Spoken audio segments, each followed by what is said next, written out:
This is the ball game on NorthJerseySports.com. Brought to you by an all-purpose limousine. We'll take you for a ride without taking you for a ride.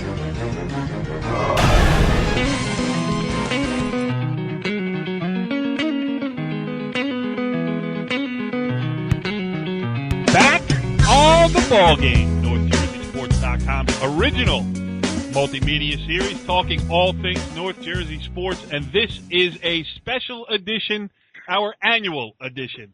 This is the Bergen County Girls Basketball Tournament Selection Show. I am Corey Doviak, and I brought out the heavy hitters for this one, starting with our NorthJerseySports.com basketball insider, Richie Ballgame Barton. And Richie B., what do you know about Bergen County? You've been covering an awful lot of Hudson County and St. Dom's in particular. Listen, we also cover Hudson County and Passaic County, but tonight, it's all Bergen, baby. All right, you better pick up a copy of the record so you can catch up with what's been going on. All right, we got two other guests joining us here in his usual slot as our Bergen County insider when it comes to the girls basketball tournament. He is Paramus girls basketball coach Scott Papetti. What's going on, Scotty? How you doing, Corey? A little loud over here, but I hope you can hear me. Yes, we can hear you fine, and the reason why there is some noise in the background on Scotty's end is because he was the only one of our panel with guts enough to get out in the cold and head over there to the Iron Horse in Westwood where the seating meeting is being conducted. Have you gotten your burger yet, Scotty? No, it's on the way. It's on the way. With the cheese in the middle? What'd you get, the Swiss? Yeah, I know. I went with American. All right. Swiss? All right. Swiss, Hey, are you serious? I like Swiss. What can I tell you? Oh. And the final member of our panel here, last but certainly not least, our old friend Mark Aug, the assistant coach of the Ramapo girls basketball team. What's going on, Augie? Well, the first thing I want to know, heavy hitters, are we talking waist size or are we just talking... Listen, I am not getting into that with Scott Papetti on the line. You know, it almost cost me my friendship. Well, I know, but here we go. Heavy hitters, it's not like I'm a small fry either here. Me neither. That was my whole point. We're not going to be fitting in Richie's sweater, you know. Listen, I like them snug. What can I tell you? Richie's starting to look like a perfect circle. Easy. Tony Little over there. Anyway, we've got a lot of girls basketball to talk about here as the Bergen County Tournament Selection Show kicks off. Let's just set up the show a little bit. What we're going to do at first is while the seeding meeting is taking place, and it is currently going on, we're going to break down the tournament a little bit, teams to watch out for, obvious seeds that we'll talk about, who should get in, who maybe is on the outside looking in, those type of things. Then once the seeds are announced, we're going to get some guests on. One of them I know will be Ramapo head coach Sandy Gordon because I talked to her earlier today. She had agreed. But Scotty is on location. He's going to try to chase down some other coaches for us as well. So we'll do that. We'll break down the tournament. Richie Barton will give his uncanny picks at the end. And, you know, as much as I love to make fun of the guy, he is usually pretty dead on, Richie B. Have you put your Swami's hat on for this year's show? Well, what do you think I'm wearing right now? I'm wearing a Rowdy Bird shirt from 1992, floppy socks, and my Swami hat. I'm ready to go. The last thing I want to think about is what you're wearing right now. All right, so let's go. Let's go, Scotty. We'll start with you and Augie because you guys are in it. You're in the gyms. You're seeing these teams come and go. You know a lot about it. I think the top six, pretty self-explanatory. The top four, certainly self-explanatory. And in no order, and I'll ask you guys what you think about it. Teaneck, IHA, Northern Highlands, and Richfield, and Immaculate Conception. So I think those are going to be the top four seeds. 5, probably Richfield Park, and 6, Paramus Catholic. Augie, where do you go here if you're leading the seating committee and you had a chance? Who would you put in the top slot? And, you know, it's splitting the hairs at the top of the county. Yeah, I think even though both teams are undefeated in the county, similar, you know, IHA's strength of schedule might be stronger, but I'm going to go with the undefeated team, I think. And Teaneck, they have beaten every opponent they have played. So I'd probably go Teaneck 1, IHA 2. Yeah, I mean, IHA may be a little extra weight because they are the defending champion, but Teaneck has, I don't know, for my money, you guys, and Scott, maybe you can answer this one too. Kayla Gibbs, best player in Bergen County right now? I mean, obviously she plays the schedule that is going to dictate that. But I mean, she's one of the best. Yes. I mean, personally, I would say that I think IHA should be the number one because they're defending county champ, and they're undefeated in the county as well, and they're playing a little bit better schedule than Teaneck has played this year. Doesn't say that they're better than them, but, you know, I think that they deserve that right. Yeah, it's probably going to happen that way. And then 3, is it consensus that Immaculate Conception would be the 3, Aug? I would say because they beat Highlands head-to-head, even though it was a 2-point game. But yep. And another team that hasn't lost in the county, you know, I see. Yeah, Richie B. Northern Highlands, you saw him in the Poli tournament final. You know, you saw Richfield Park and Northern Highlands in that game. Those two teams, can either one of them challenge? I mean, obviously for the semifinals, they should get there probably the way the seeds will go, or at least have a very good chance to get there. But can those two step up into that next level and maybe get a county championship? Yes. The answer to that is yes. Can they? Yes. I genuinely believe that this is a year where the top 6 or 7 teams, all of them really have a legit shot to get hot and win it. You know, Teaneck, obviously we know about kids. She is just a nightmare matchup inside. And Teaneck has huge wins over, you know, Montclair and the win at the buzzer over Highlands. But, I mean, Highlands already showed that they took them right to the wire and did score with no time left to beat them. And if that's the consensus, well, not the consensus number one, but, you know, yeah. I think Highlands can play with anyone, and that's all on Madison Dunbar, the point guard, because I think she's the streakiest player in the county. Haynes, for my money, Haynes is the best all-around player in the county. Augie, you agree with that? Yeah, I don't think she plays the competent. I mean, yeah, they played some tough opponents, but she doesn't get to see it every day. Tough opponents that some of these other kids see. Right. Yeah, but every time they do play a tough opponent, she rises to the occasion. Where are the other points going to come from? Julie Ravito has to be that second scoring option, and they have to get a couple people hitting threes. Highlands has that second scoring option with Melissa Heath inside. Yeah. Melissa Heath is as improved of a player as there is in Bergen County this year. Well, where does a Glen Rock fit? Where does a Midland Park fit? I mean, a Group 1 team, but with a bona fide top 10, 15 player in Bergen County. Oh, yeah. What do you do with a Midland Park that's undefeated here? Where do you see a team like that getting seeded? I still think, that if they went out, to me, they're playing whoever's on their schedule. They're Group 1, they're playing the Group 1s, Group 2.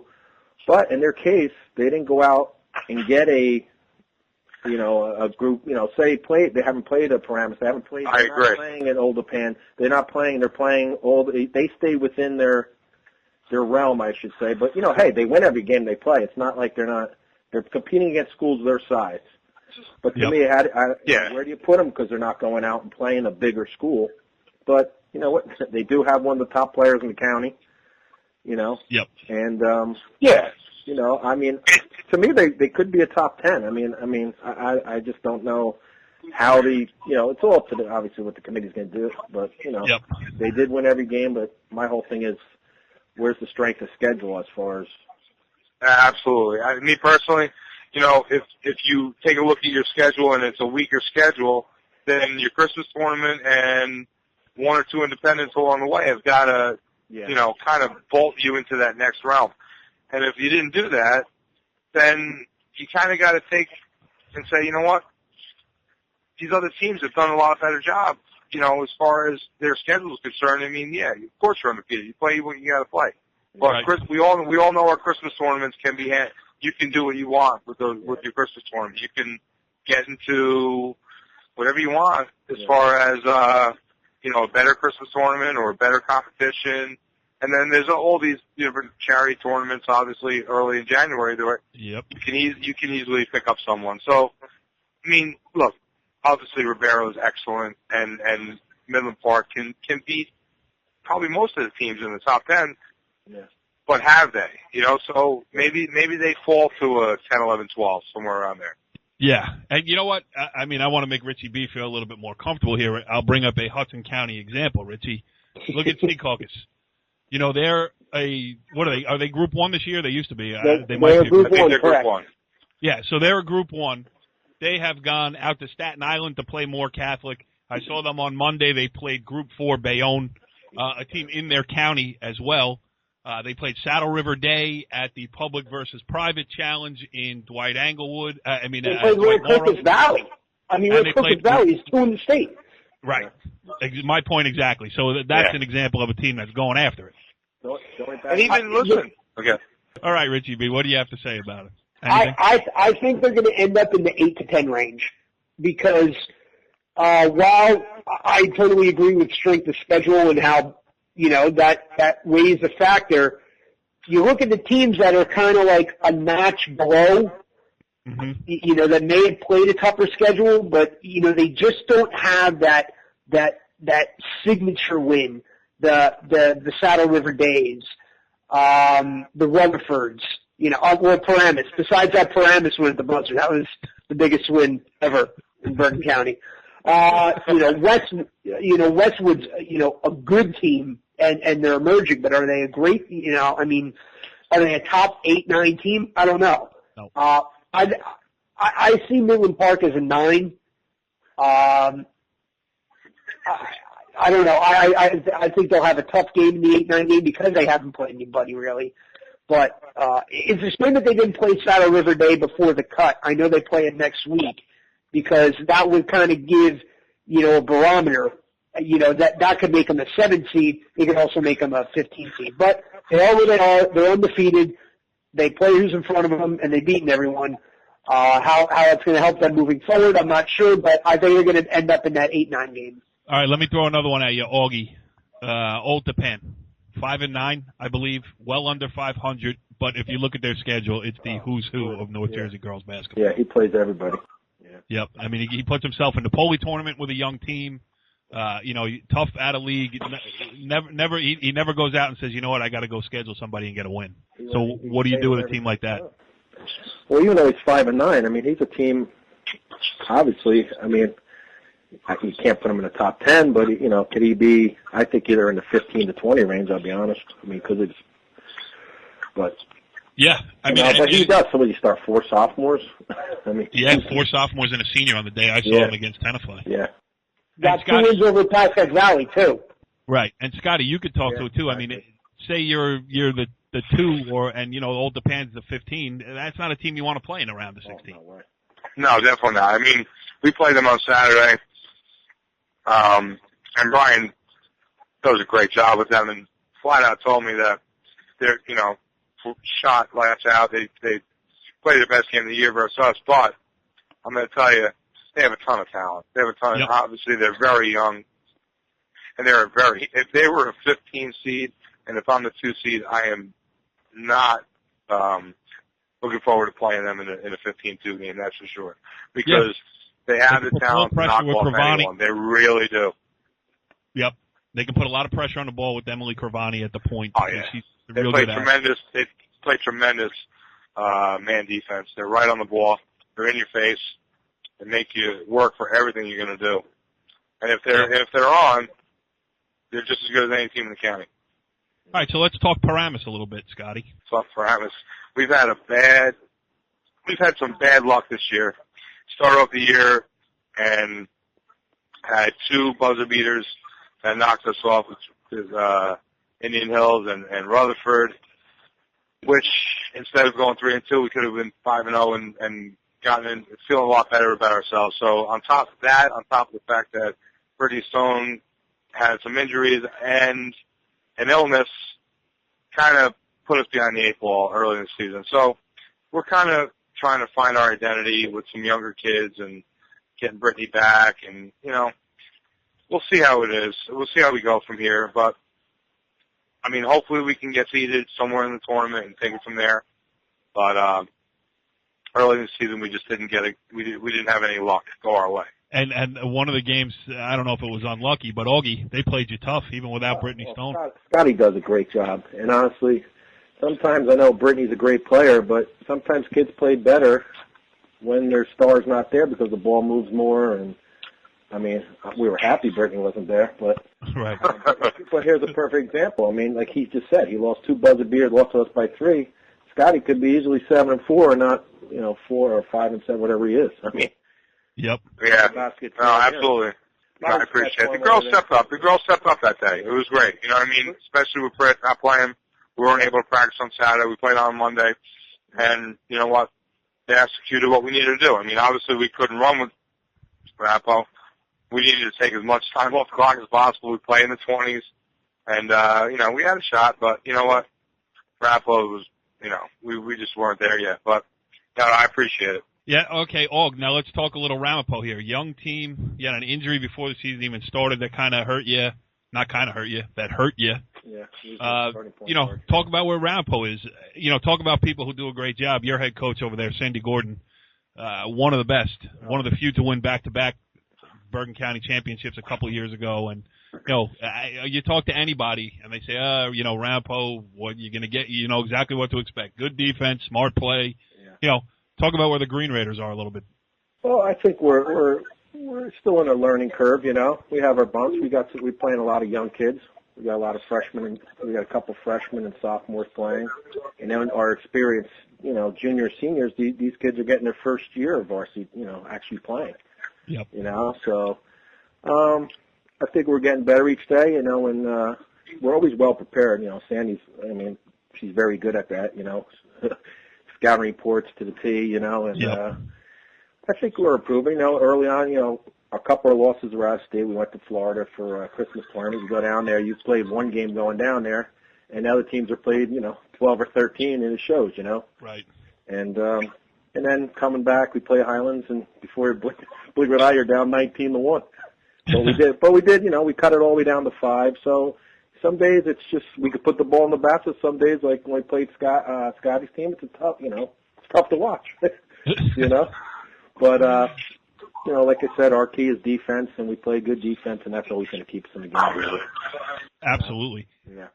Are you upset? Now, I haven't got a chance to ask you this, especially publicly, but are you upset with Scott Papetti in any way that I reached out to him to ask the start time and if I should cover the Ramapo Paramus game, and he said no? I mean, would you like to have had the coverage from NorthJerseySports.com, or you don't care to see me in the gym? Particularly that day, probably not.